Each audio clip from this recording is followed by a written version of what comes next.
Let's move in. Oh, speaking of Ponga, let's move into buy, holds, and sells. Hit the stinger. Targets acquired. I heard that the buy one is like killing people's ears on audio. So we've moved to trade targets. So let's talk buys for the round. Some pretty obvious ones. Joey Lussick, the first one. I think he is a must buy this week. Now that Brendan Hands has not been named on the bench, we're looking at a negative 51 break even. He will make you 100K this week with a 50. What if Luca Moretti comes on a halftime and just plays a bit of 9? Fuck off. I'll delete that.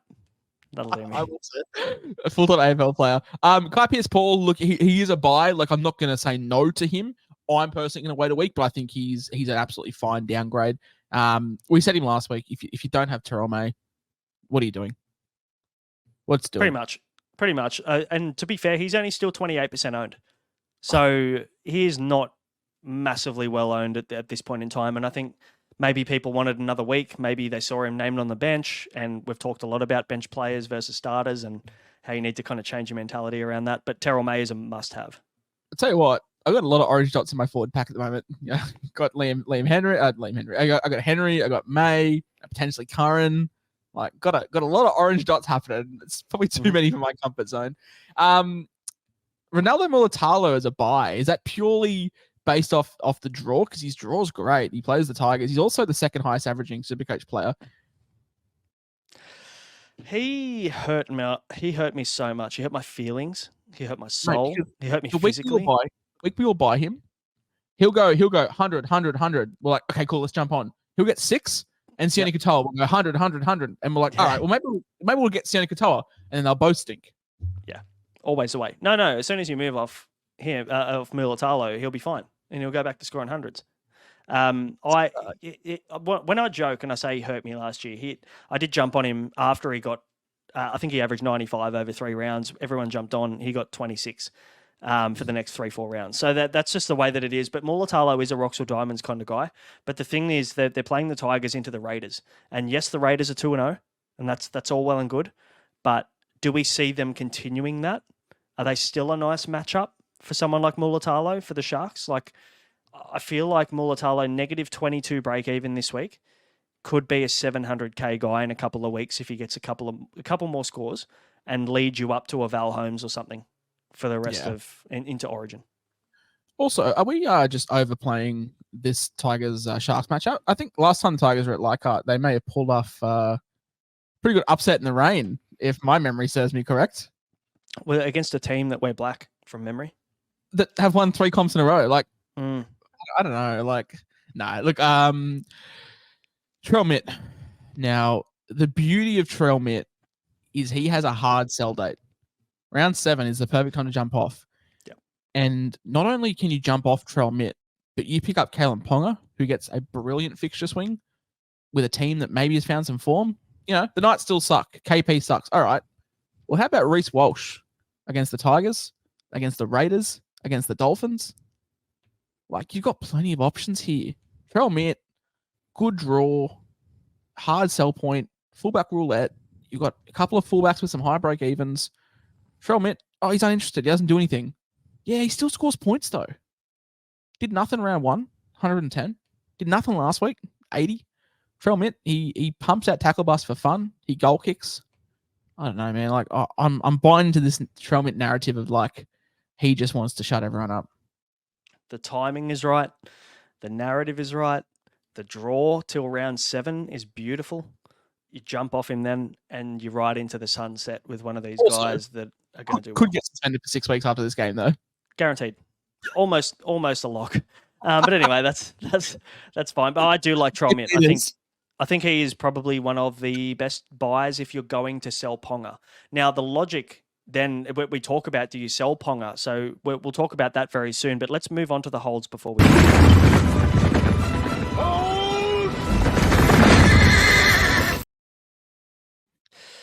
Mitchell Moses, first on the hold list. He was a sell last week, hold this week, and that's just, I think, a product of the nature of it, isn't it? Like, if you decided not to sell last week, then why are you selling this week? He will get that goal kicking back. It's not going to be all on Gutho. But also, I'm pretty sure that the Eagles have a really nice draw coming up. Obviously, Manly this week at Combank. I think there's going to be some points there. Then plays that the team with back-to-back wooden spoons next week. Plays the Raiders the week after that. Cowboys, Dolphins, Manly again at 4 Pines. Then a bye in round 9.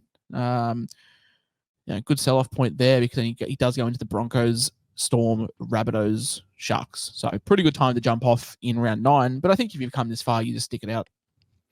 I think also maybe with Dylan Brown, the draw isn't amazing, but I mean, as Matrix would say, his Kiwi accent makes him more appealing. So the fact he's not going to play any state of origin, they only miss round 16 out of the 3 major bye rounds as well. So you probably could just hold. It's also but remember, you don't need a halfback, so you don't need a 5'8". You just need 18 players or 17 players. Sorry, 13 players. You just need 13. So it doesn't matter where you get them from. You're in AFL mode. Need 18. I am 18. Yes. Harry Grant, mate. Maybe I'm just like an asshole, which yes, but maybe I'm just thick. Like, what am I not understanding with selling Harry Grant? Because I'm seeing a lot of people do it. Like, what has changed for people to sell Harry Grant? Like, the only reason I sell Harry Grant is to downgrade to Lussick. That is the only reason I would do it. But I wouldn't be selling to Appy. I wouldn't be selling to anyone else. I wouldn't be selling to I guarantee that your bench hooker is a more logical option to Lussick and probably closer in terms of cash to Lussick than your starting hooker. But what's changed? Like, did people nothing Did people spend 8 weeks in the preseason just going, oh yeah, Melbourne have a shit 3 weeks and then a bye. Let's just forget about that. And then did they just forget that? Like, are they just panicking now when they look at because we said if he averages 60 for the first month, we are happy.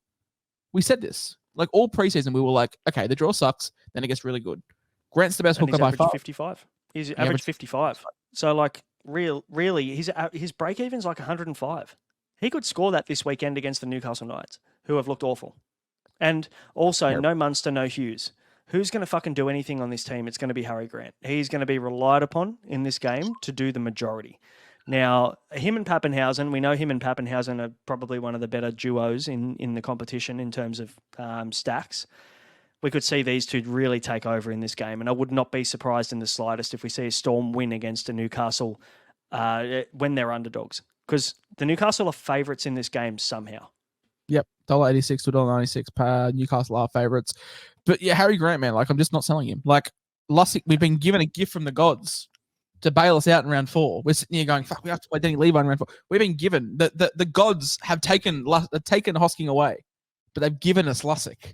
Mm-hmm. And that's $100K. It's $100K to get from him from Levi. Just don't sell Grant. Like, for goodness sake. Like, who scores more between now and round 10? Appy from round 3 to 10, or Grant from round 3, Lussick round 4, and then Grant from rounds 5 to 10. I'm putting a lot of money on the Grant combination there. I'm not selling him. Not one bit. I don't care if he drops in price. Like, he is. It's not like KP, where there's other elite fullbacks where you can be like, cool, we can get points from them. Like, Appy scored a try. Well done. He's on track for 24 tries this year. Without the try, he gets 50. And we're not talking about him. That's what Grant's doing against a much, much tougher opponent. So I am pretty keen to just ride this one out, as I am with Brendan Piacora. Now, seeing a bit of chat on Twitter. Sorry for anyone that's listening that isn't on Twitter. I recommend you get over there and follow me at SC Whisperer 4. About 25 tweets a day of just utter rubbish. But a lot of tweets about Brendan Piacora being sold, and I cannot understand this in the slightest. I'm not an owner, but even I can't understand it. I am an owner. I haven't once considered selling him when he had 53 in base power last week. Like, we talked about him in the preseason having poor base, and he's gone and peeled out 50 in base on the weekend. A couple of negative stats, but I think 30-odd tackles, 15 or 17 in runs. That's kind of what, that. I'm very happy with that as an edge back rower in my team in the 2RF. So he peels out an attacking stat and he scores his 70, and no one is talking about him. It's not like he's getting 48 for the Tigers. Like, he's getting 48 for the Broncos, where he will get attacked. If I was an owner and I'm sitting there looking at my 400K asset, he's the last person I'm looking at trading out. So, yeah, it shows you there are people making some wild trades, but there's a big list of sells and some big dumps to fight out. We've got a few of them.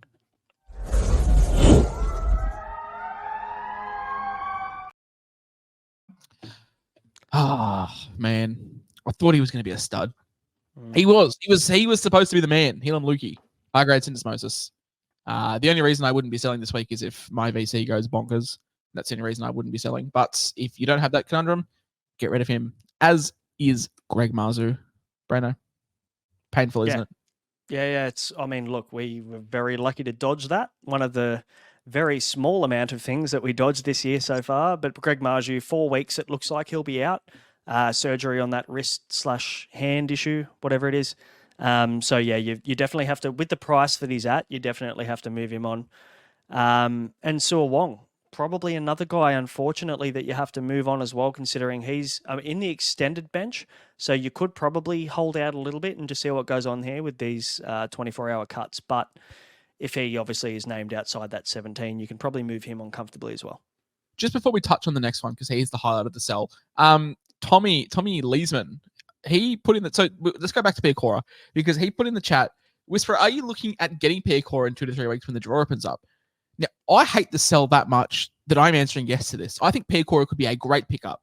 We talk about Reece Walsh's draw, like that's Piacora's draw as well.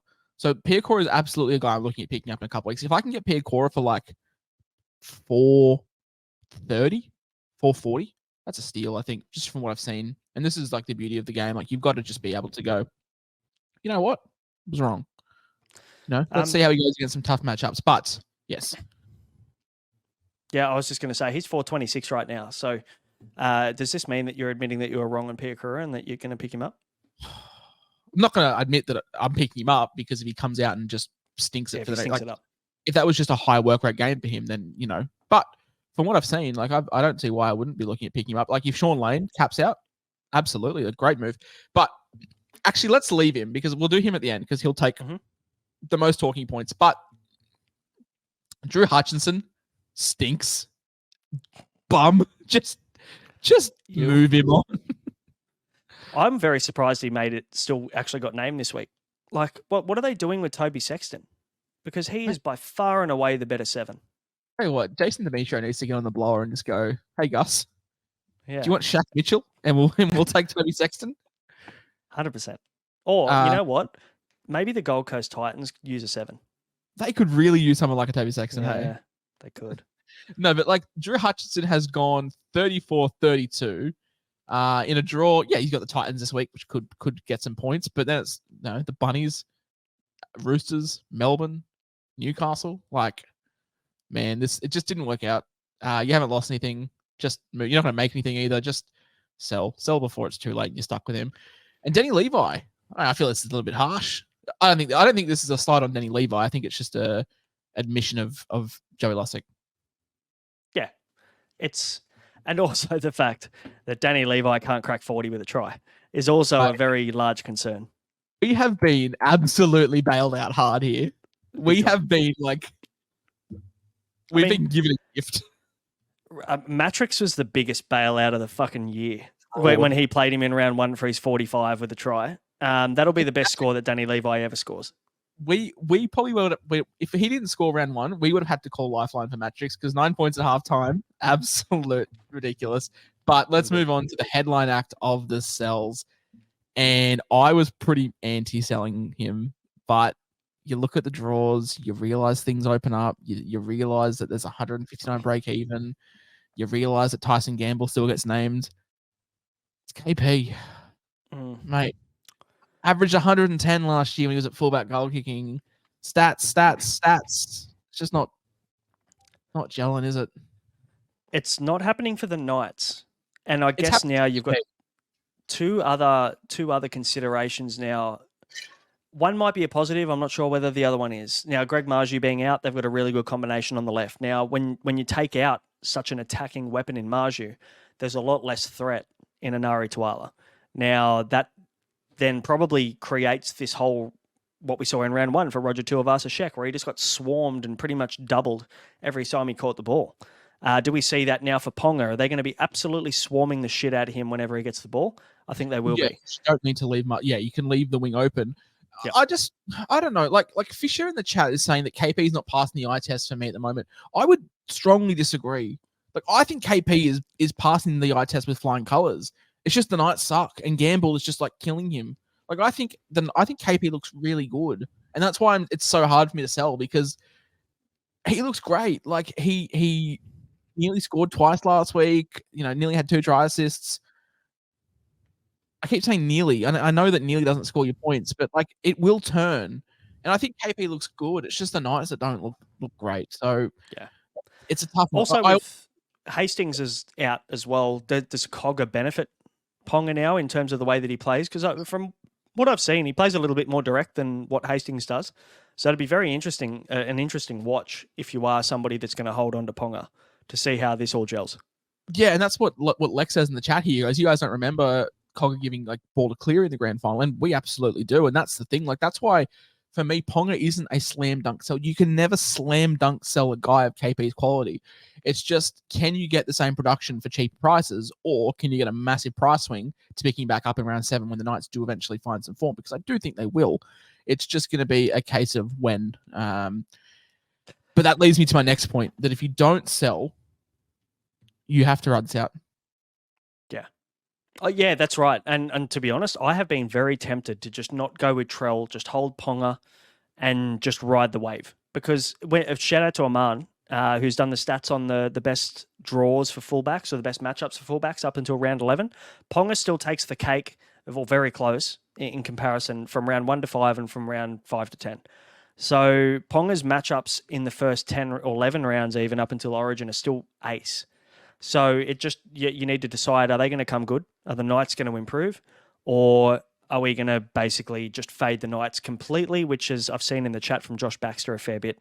Are we going to fade the Knights? Because I don't think you're fading KP. I think you're fading the team he plays for.